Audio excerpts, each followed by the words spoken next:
तो साजिद फातमी जब यहाँ खानकाह में आए, एक मौलाना की उनकी कोशिश से यहाँ मैंने कबूल किया, इलाहाबाद की तरफ से वो आए और वो बड़े घराने के बेटे थे, ताजिर घराना था, तजारत करने वाला, रायबरेली के रहने वाले थे। आए तो बोले मेरा कोई कुछ नहीं कर सकता। थोड़ी देर में वो गिरफ्तारी होनी शुरू हो गई, ऐसी पड़ लगी मुफ्ती साहब पर। उसकी वीडियो भी मौजूद है थोड़ी सी। उस पेशी में उन्होंने कहा मुझे किसी ने नहीं पकड़ा, मैं यहाँ पकड़ा गया, मेरी नाक तोड़ दी, ये हो गया, वो हो गया, बहरहाल। और कुछ देर के बाद फिर एक जिन आया, एक जिन, उसने कहा मैं उर्दू नहीं बोल सकता। मैंने क्या बोला? मैं अरबी बोल सकता हूँ। तो मैंने कहा अरबी बोलिए। उसने अरबी बातचीत की। वो मिस्र के किसी पहाड़ का रहने वाला था, सबूर नाम था, 350 साल की उसकी उम्र थी।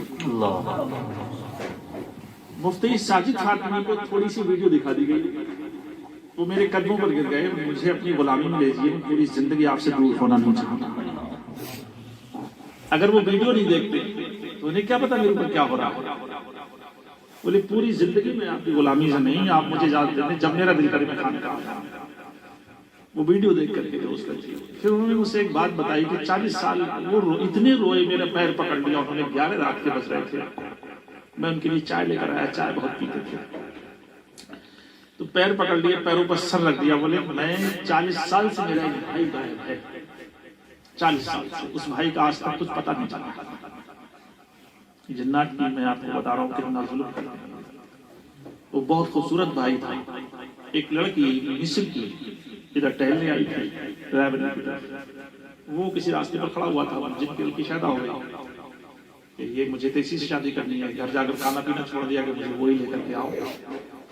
अब ये कैसे हो सकता है कि इंसान को उठाकर वहां ले जाए, लेकिन क्या नहीं करते हैं जुल्म। सरकारी गौसे आजम के जमाने में जो लड़की उठाई थी हुजूर ने उसको गिरफ्तार करा के मंगाया बेटी को, छत पर से जो उठाई गई थी सरकार के जमाने में, मशहूर वाकया आ गया। तो मुफ्ती साहब ने मुझसे कहा अच्छा, मैंने कहा मैं कभी गौर करूंगा इस पर, मुझे फुर्सत मिलेगी। तो कहा मेरा 40 साल से भाई गायब है और मेरी माँ रो रो कर मर गई, 40 दिन सरकारी गरीब नवाज में रही है भाई के लिए, अपने बाल नोच नोच कर वो, और वो खत्म हो गई बेटे के कब्र में, उसकी शादी भी नहीं हुई थी।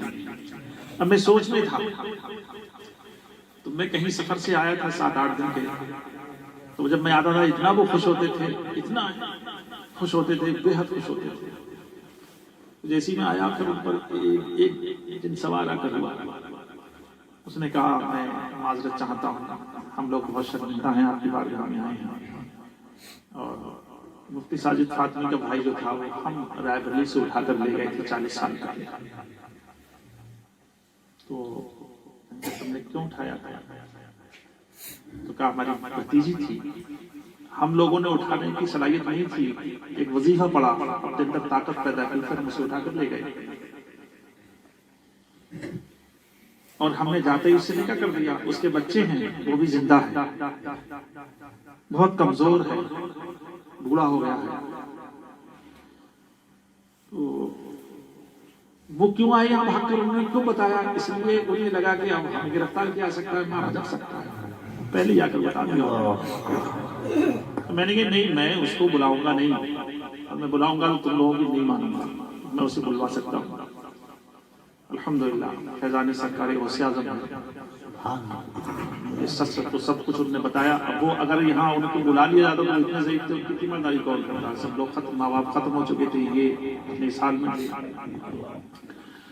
तो उन्होंने एक बात बताई कि सरकारी गरीब नवाज के यहाँ 40 दिन रहने से इनकी माँ, सरकारी गरीब नवाज हमसे नाखुश हो गए, हम ना गरीब नवाज में जा सकते हैं, ना बगदाद जा सकते हैं, ना मदीना जा सकते हैं। यानी हमने जुल्म किया उन पर, उनके बेटे को उठाया, तो बेटा तो वापस नहीं हुआ। बोले कभी हम रात को लाए थे उसके घर पर, उसको ना को दूर से दिखाया था और फिर रात ही उसको ले गए। जुल्म क्या करते हैं इस तरीके के। और एक और बैठे हुए हैं मुरादाबाद के, वो इलाहाबाद के मुरीद, यहाँ उनके मामू को भी गायब हुए शायद 35-40 साल हो गए, वो भी जिन ने उठाया, अब वो उत्तर प्रदेश में ही है। मैं ये बताना चाह रहा हूँ ये किस किस तरीके से जुल्म करते हैं, क्या करते हैं। ये हम गुलामों पर सरकारी गौसे आज़म का फैजान है, ये सब कुछ होता है। बहरहाल ये अल्लाह की नेमत के तौर पर जिक्र किया है, इसमें कोई रियाकारी नहीं है, ना इसका कोई तशहीर करने का मकसद है। अल्लाह की नेमत तहदीस नेमत के तौर पर ये बातें इनकी शरारत जिक्र की मैंने, तो किस तरीके से बचा जाए लोगों से, किस तरीके से क्या हो, इस तरीके के इतने वाक़यात हैं बहुत ज्यादा। मैं सिर्फ यहाँ सरकार गौसे आजम का फैजान करा। मैं अपने बचपन से महमूद हसन कादरी लिखता हूँ, कलाम में मैंने लिखा भी है, लक़ब महमूद हसन कादरी तेरा हुआ तब से हुआ है फैज जब से आरफान गौसे आजम का। तो एक मुरीद जो एटा अलीगंज में टिल्लू के दामाद अहमद यार खान के, वो शिकार करने गए, शिकार करने खेत पर बंदूक लेकर चले गए, उनको इतला नहीं हुई वरना वो आ जाते। तो मोर बैठा हुआ था, यानी ये काम की बात है, मोर बैठा हुआ था, हमने फौरन गोली मारी, तो मोर नीचे गिर गए और जल्दी भाग कर गए, मोर था ही नहीं। और जब मोर गोली खा के गिरा तो वो कहाँ भाग जाएगा, मोर था ही नहीं। अब ये बड़ा परेशान हुए, ये अपने घर आ गए। वो मोर तो था, जिन था जो मोर की शक्ल में बैठा हुआ था, तो जो नजर आ गया तो गोली तो लग जाएगी उसके, लेकिन वो जब नीचे गिरा तो जिन्ना तो उठा के ले गया। कुछ दिन के बाद ये गायब हो जाते हैं गोली मारने वाले, टिल्लू के दामाद अहमद। सब में देखा एक ही लड़का था, अपने वाक़ कहीं नहीं मिला, खेत पर मिला, जंगल में पड़ा हुआ बेहोश, ऐसा लग रहा है मुर्दा हो गया। तो चारपाई पर डालकर लाया, चारपाई पर डाल,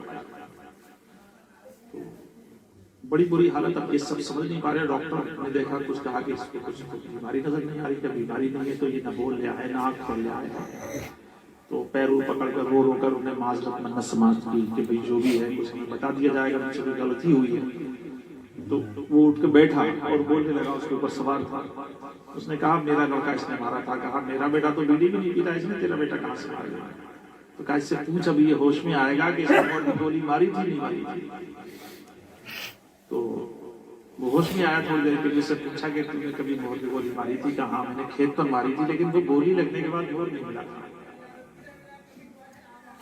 तो वही जिनका बेटा था, फिर वो सवाल हो गया, कहा देख लिया आपने, बात सच है या गलत है? अब मैं उस वक्त मध्य प्रदेश जिला रतलाम में एक गांव है बटपाली, वहां मौजूद था। वहां फोन गया, उस वक्त मोबाइल नहीं थे, यहाँ बताया, फिर यहाँ से वहां फोन किया, मैंने कहा मैं 3-4 दिन में आऊंगा, फिर वो लेकर के आए। अब बताइए ये क्या है? अरे तू मोर की शक्ल में क्यों बना? और जब बना तो उसे क्या पता तू क्या है? उसने गोली मार दी।